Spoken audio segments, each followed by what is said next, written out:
வணக்கம். வணக்கம் கார்த்திக். எப்படின்னா இருக்கீங்க? நல்லா இருக்கேன். நீங்க எப்படி இருக்கீங்க? ரொம்ப நல்லா இருக்கோம்ண்ணா.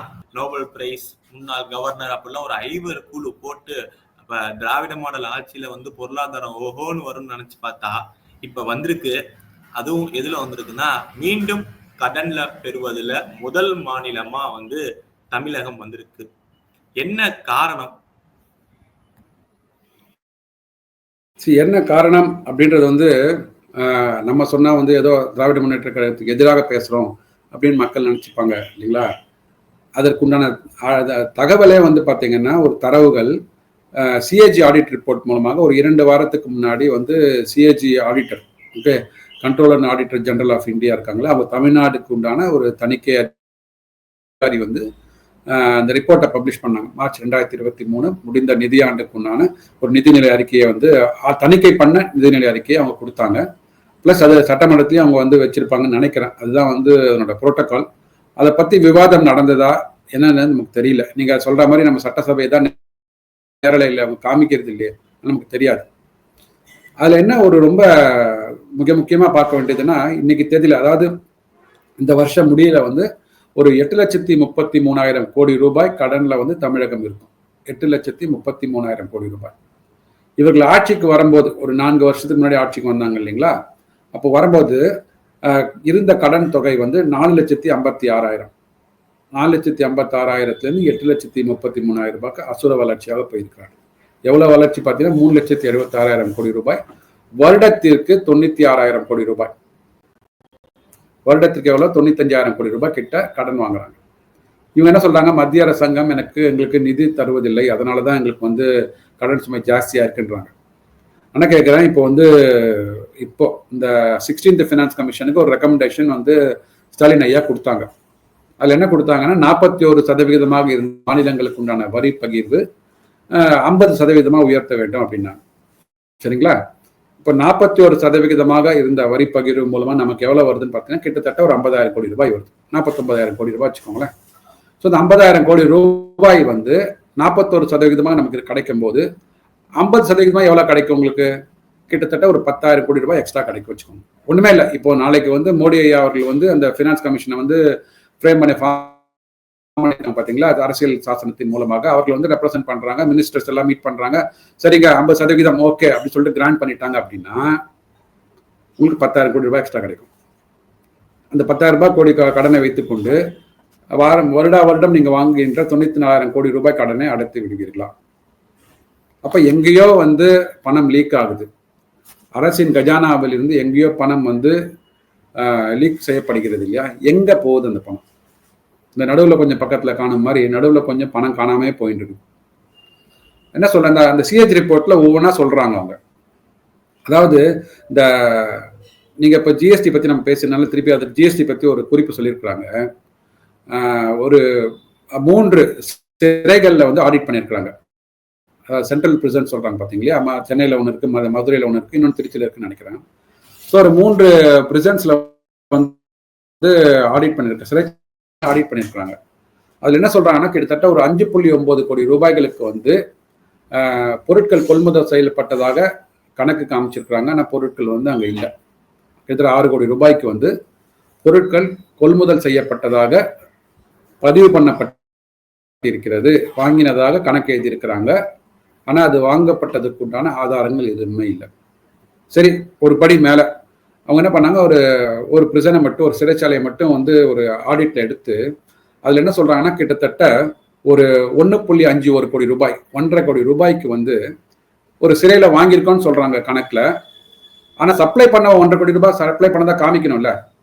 இப்போ நீங்க எனக்கு வித்திருக்கீங்கன்னு சொல்றீங்க, நீங்க எனக்கு ஓகே, நான் வாங்கியிருக்கேன்னு சொல்லிட்டு கணக்கு எழுதுறேன். நான் 1.5 கோடி ரூபாய் நான் கார்த்திக் சார்ட்ட இருந்து வாங்கியிருக்கேன்னு சொல்லும் போது, கார்த்திக் அதை 1.5 கோடி ரூபாய் வித்ததா நீங்க காமிச்சாதானே நான் வாங்கினதா கணக்கு காமிக்க முடியும்.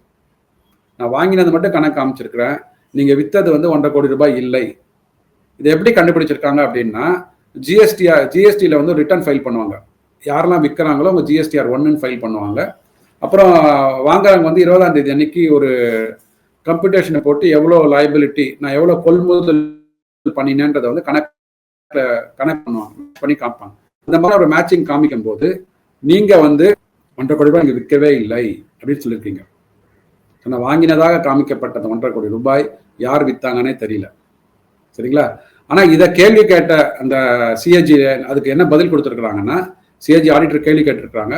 அதுக்கு அரசு தரப்புலேருந்து இதை மாதிரி ஜிஎஸ்டியில் வந்து இதை மாதிரியான ப்ரொசீஜர்ஸ், இந்த மாதிரி மேட்ச் பண்ணுற ப்ரொசீஜர், ரெக்கன்சல் பண்ணுற ப்ரொசீஜர்ஸ் எனக்கு இருக்கிறதானே தெரியலன்றாங்க. யார் சொல்கிறாங்க? அரசாங்க அதிகாரிகள். 2017 நம்ம வந்து ஜிஎஸ்டி இம்ப்ளிமெண்ட் பண்ணியாச்சு. அதாவது வணிக வரித்துறை முன்னாடி இருந்தது இல்லைங்களா, அந்த வணிக வரியில் இது மாதிரி ஒரு இதெல்லாம் இருந்திருக்கும். அந்த வணிக வரியை வந்து எப்படி ஹேண்டில் பண்ணாங்களோ அவங்க தான் இப்பயும் வந்து இந்த ஜிஎஸ்டியை வந்து கண்காணிக்கிற அதிகாரிகளாக இருக்காரு. இப்போ அவங்க தெரியல அப்படின்னா, இப்போ வந்து இந்த அரசாங்கம் வந்து உங்களுக்கு இப்போ புரிஞ்சிருக்கும் உங்களுக்கு, பணம் வந்து எங்கெல்லாம் விரயமாகிறது, எங்கெல்லாம் விரயமாயிருக்குன்னு சொல்லிட்டு அந்த சிஏஜியில் வந்து புட்டு வச்சிருக்கிறாங்க. இதெல்லாம் அரெஸ்ட் பண்ணினாலே போறோம், நமக்கு வந்து கண்டிப்பாக வந்து இந்த நெகட்டிவ். நீங்க சொல்றப்பே ஒண்ணு சொன்னீங்க, இங்க இருக்க தமிழக அரசு வந்து ஜிஎஸ்டிக்கான அந்த வரம்பு வந்து உயர்த்தணும்னு சொல்லிட்டு தொடர்ந்து தமிழக அரசு, குறிப்பா திராவிட மாடல் அரசு வந்து கோரிக்கை வச்சுட்டே இருக்காங்கன்னு. இன்னும் அவங்க குற்றச்சாட்டு சொல்லுவாங்க, அந்த செஸ் வரியை வந்து அதை வந்து மோடி அரசாங்கம் வந்த அப்புறம் அதிகப்படுத்திட்டாங்க, அது மூலியமா மோடி அரசாங்கத்துக்கு வந்து நிறைய பணம் கிடைக்கிது அப்படின்னு அவங்க சொல்லுவாங்க. பட் இந்த செஸ்ஸை பத்தி தமிழக அரசாங்கம் எப்படி உபயோகிக்கிறாங்க அப்படின்னு சொல்லிட்டு ஏதாவது சிஏஜில இருக்கா? கரெக்டாக கேட்டீங்க. அதாவது செஸ்ஸை பொறுத்த வரைக்கும் 2 பாயிண்ட் சொல்லியிருக்காங்க அவங்க. ஒன்று வந்து ஜிஎஸ்டி வந்ததுக்கு அப்புறம் ஜிஎஸ்டி காம்பன்சேஷன் செஸ் அப்படின்னு சொல்லிட்டு மத்திய அரசாங்கத்திலிருந்து இந்த ஜிஎஸ்டி கவுன்சில் மூலமாக வந்து எந்தெந்த மாநிலத்திற்கு வந்து இந்த வருமானம் பற்றாக்குறை இருக்கும், அதாவது வருமான வரி பற்றாக்குறை இல்லைங்களா, அதாவது 14% வந்து ஒவ்வொரு மாநிலமும் க்ரோ ஆகணும் அப்படின்னு சொல்லிட்டு தான் அந்த ஜிஎஸ்டி வரும்போது வந்து எல்லா மாநிலங்களும் முடிவெடுத்து எந்த மாநிலங்கள்லாம் 14% கீழே க்ரோ ஆகிறாங்களோ, அதாவது உங்களோட விற்பனை வரி அனைத்து வரிகளும் வந்து 14% மேலே போயிட்டு வருடம் மேலே போகணும். அதில் வந்து யார் எந்தெந்த மாநிலம் குறைந்து இருக்கிறார்களோ, ஏன்னா வந்து இது வந்து 1 நேஷன் 1 டேக்ஸ் ஆகிடுறதுனால இப்போ வந்து பொருட்களை வந்து நீங்கள் எங்கே வேணால் நீங்கள் வந்து விற்கலாம். இங்கேருந்து கன்னியாகுமரியிலேருந்து காஷ்மீர் வரைக்கும் விற்கலாம். மாநிலங்களுக்கு வந்து விற்பனை வரியை விதிக்கும் அதிகாரம் வந்து சென்ட்ரலைஸ்ட் ஆகிடுச்சு, ஜிஎஸ்டி மூலமாக மேலே போயிடுச்சு. ஸோ அப்படி இருக்கும்போது அந்த வரி வருமானத்தில் வந்து உங்களுக்கு தொய்வு ஏற்படும். அந்த தொய்வுக்கு உண்டு 14% வந்து டாப்பாக வச்சுனாங்க. ஓகே, அந்த 14% கீழே இருந்ததுன்னா அதுக்கு உங்களுக்கு காம்பன்சேஷன் செஸ்ன்னு கொடுப்பாங்க. இந்த இதில் வந்து என்ன சொல்கிறாங்கன்னா, அந்த ஒரு 5 வருடங்களுக்கு வந்து 46,125 கோடி ரூபாய் காம்பன்சேஷன் செஸ் கொடுத்துருக்காங்க. 46,125 கோடி ரூபாய்க்கு காம்பன்சேஷன் செஸ் கொடுத்துருக்காங்க. அப்போ ஸ்டேட் ஃபினான்ஸ் கமிஷனில் வந்து 2018 அந்த காலகட்டத்தில் வந்து என்ன சொல்லியிருக்காங்கன்னா, இது மாதிரி லோக்கல் பாடிஸ்க்கும் இது மாதிரி வந்து வருமானம் வந்து அவங்களுக்கு வரி வந்து அந்த வருமானத்து இழப்பு ஏற்படும். அதனால என்னென்ன காம்பன்சேஷன் செஸ் வருகிறதோ, ஜிஎஸ்டி காம்பன்சேஷன் வருதோ அதில் 10% லோக்கல் பாடிஸ்க்கு நீங்கள் வந்து பணத்தை வந்து கொடுத்து விட வேண்டும். சரிங்களா? மேலே என்ன இந்த மத்திய அரசாங்கத்தில் என்ன பணம் வருகிறதோ அது ஜிஎஸ்டி காம்பன்சேஷன் செஸ் மூலமாக வர பணத்தில் 10% லோக்கல் பாடிஸ்க்கு நீங்கள் டிஸ்ட்ரிபியூட் பண்ணுங்க அப்படின்னு சொல்லியிருக்காங்க ஸ்டேட் ஃபினான்ஸ் கமிஷனில். இன்னைக்கு வரைக்கும் 1 பைசா கொடுக்கல.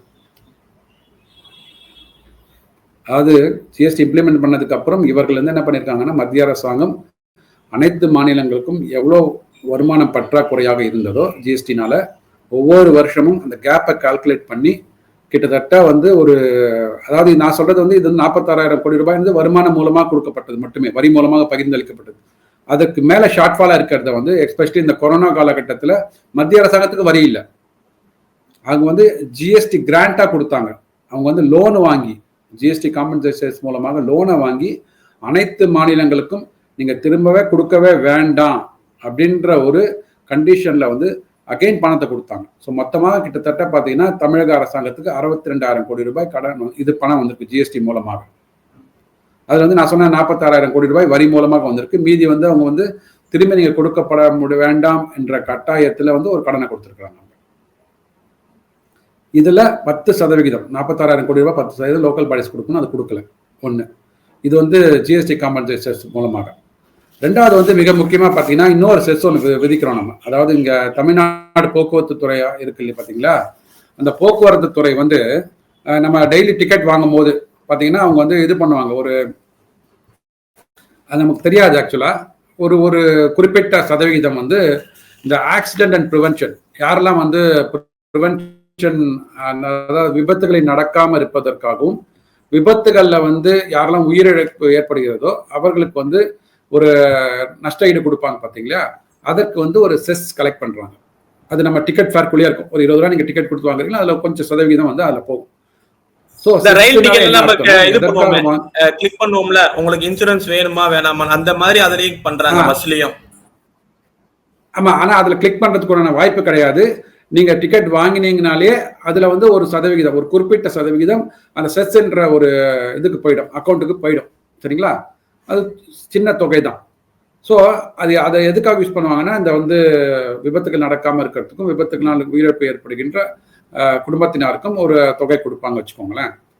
அந்த பணம் என்ன பண்ணணும்னா, இவங்க தனியா வந்து பேங்க் அக்கௌண்ட்ல கலெக்ட் பண்ணி ஒரு ஃபிக்ஸட் டெபாசிட்லயோ எதுலயோ ஒரு பணத்தை வந்து, அதாவது அதுல இருந்து வேற எதுக்குமே செலவு பண்ணக்கூடாது. செஸ்ஸோட நோக்கமே அதுதான். எதற்காக நீங்க விதிக்கிறீர்களோ அந்த நோக்கத்திற்கு மட்டுமே நீங்க செலவு பண்ணணும். அப்படிதான்.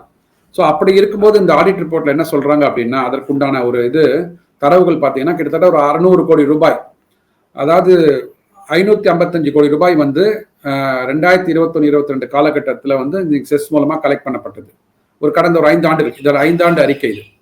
இந்த 5 ஆண்டு அறிக்கையில பார்த்தீங்கன்னா 555 கோடி ரூபாய் செஸ் மூலமாக, இந்த பயணிகளின் டிக்கெட்டின் மூலமாக வசூலிக்கப்பட்ட செஸ் 555 கோடி ரூபாய். நான் சொல்றது வந்து அவங்க செலவு பண்ணினது போக, இது மாதிரி நீங்க டிக்கெட் கலெக்ட் பண்ணி அதன் மூலமாக அந்த உயிர் விபத்துகளுக்கு வந்து காம்பன்சேட் பண்ணதுக்கு அப்புறம் மீதி இருக்கிற பணம் 555 கோடி ரூபாய். அப்படின்னா அந்த 555 கோடி ரூபாய் எங்க இருக்கணும்? பேங்க் அக்கௌண்ட்ல இருக்கணும் இல்லைங்களா? பேங்க் அக்கௌண்ட்ல வெறும் 62.69 கோடி ரூபாய் தான் இருக்கு. 63 கோடி ரூபாய் வச்சுக்கோங்க. ஸோ 555 கோடி ரூபாய் இருக்க வேண்டிய பணம் வெறும் 63 கோடி ரூபாய் தான் இருக்குது. கிட்டத்தட்ட 492 கோடி ரூபாய் பணம் காணும். இது ஒரு சின்ன ஒரு பஸ் 400 கோடி ரூபாய் எப்படி? அதை வந்து 492 கோடி ரூபாய் காணும். அதுக்கு பதில் சொல்லணும், மாநில அரசாங்கம் பதில் சொல்லணும். எங்க இருக்கு, எந்த திட்டங்களுக்காகவோ இல்லை எந்த இதுக்கு டிபார்ட்மெண்ட்டுக்கு இவங்க வந்து பணத்தை வந்து கொடுத்துருக்குறாங்க, அதுல இருந்து வந்த வருமானம் என்ன, இதெல்லாம் அவங்க சொல்லணும். அவங்க இல்ல அந்த 30,000 கோடி கேட்டிருக்காங்க. ஒரு ஆடியோ வந்துச்சு, அதுக்கு காணும், ஆடியோ வந்துச்சு தெரியல. ஸோ இதை தான் வந்து எதிர்கட்சிகள் கேள்வி கேட்க வேண்டும். இதெல்லாம் எதிர்கட்சிகள் கேட்கணும். அது கேட்க கேட்க அவங்களுக்கு மக்களுக்கு வந்து பதில்கள் வர ஆரம்பிக்கும். ஸோ இது வந்து எந்த ஊடகத்திலையும் நம்ம பேசவே இல்லை, எந்த ஊடகத்திலுமே பேசலை. அதற்கு மாறாக பாராளுமன்றத்தில் வந்து அதானிக்கு எதிராக கோஷம் போடுறது, ஆனால் அதானி இங்கே வந்தால் 45,000 கோடி ரூபாய்க்கு அவர்கிட்ட முதலீடு வாங்குறது, ரேவந்த் ரெட்டி அங்கே முதலீடு வாங்குவாங்க அங்கே. ஸோ இதை மாதிரி வந்து மாநிலங்களில் வந்து உத்தமராகவும் மத்தியில் ஊழல்வாதியாகவும் அதானியை வந்து சித்தரிப்பதே இப்போ வந்து ஒரு புதிய ஒரு ட்ரெண்டிங்காக மாறிக்கொண்டிருக்கிறது. உண்மை, நீங்க சொல்ற மாதிரியே 4வது தூண் அப்படின்னு சொல்ற ஊடகமே பேச மறுக்கிறாங்க. பார்ப்போம், மக்கள் அதை வந்து பார்த்து கொண்டுதான் இருக்கிறார்கள். இவ்வளவு நேரம் உங்க நேரத்தை நம்ம தளத்துக்கு வந்து பயந்தமைக்கு ரொம்ப ரொம்ப நன்றி. நல்லதே நடக்கும். வாழ்வாங்க. நன்றி.